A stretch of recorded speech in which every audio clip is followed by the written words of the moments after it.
VS. Achuthanandan എന്ന നേതാവ് സ്ത്രീ പീഡകരോട് ഒരിക്കലും സന്ധി ചെയ്തിട്ടുള്ള നേതാവായിരുന്നില്ല. സ്ത്രീ സുരക്ഷയ്ക്ക് വേണ്ടിയുള്ള വി.എസിന്റെ നിലപാടുകൾ കാലത്തിന്റെ ആവശ്യകത കൂടിയായിരുന്നു. സ്ത്രീകളുടെ ഉറച്ച ശബ്ദമായി വി.എസ്. മാറിയ എണ്ണമറ്റ ഉദാഹരണങ്ങളുണ്ട്. അതിലൊന്നായിരുന്നു വിതുര സംഭവം.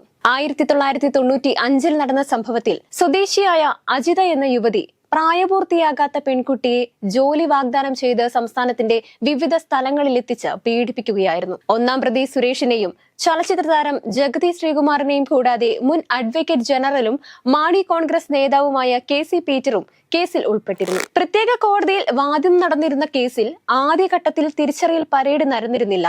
പിന്നീട് പെൺകുട്ടിക്ക് തിരിച്ചറിയാൻ സാധിക്കുന്നില്ലെന്ന കാരണം പറഞ്ഞ് മുഴുവൻ പ്രതികളെയും വെറുതെ വിടുകയായിരുന്നു. വർഷങ്ങളോളം നീണ്ടുനിന്ന വാദവും സമ്മർദ്ദങ്ങളും കൊണ്ടും സഹിക്കെട്ട് വാദത്തിന് ഹാജരാകുന്നതിൽ നിന്നും ഒഴിവാക്കി തരണമെന്ന് അപേക്ഷിക്കുക പോലും ചെയ്തിരുന്നു പെൺകുട്ടി.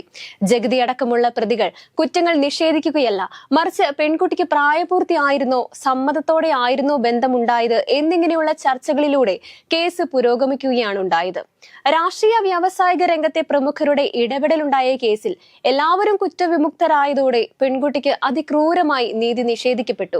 ഈ കേസിൽ ഇരയ്ക്ക് വേണ്ടി നിരന്തരം നിലകൊണ്ട രാഷ്ട്രീയ നേതാവായിരുന്നു വി.എസ്. അച്യുതാനന്ദൻ. അന്നും ഇന്നും എന്നും വിതുര പെൺകുട്ടിക്ക് നീതി ലഭിച്ചിട്ടില്ലെങ്കിലും നീതിക്ക് വേണ്ടിയുള്ള പോരാട്ടത്തിൽ കർക്കശമായി നിലകൊണ്ട വി.എസിന്റെ പോരാട്ടങ്ങൾ എപ്പോഴും ഓർമ്മിക്കപ്പെടും. തീർച്ച.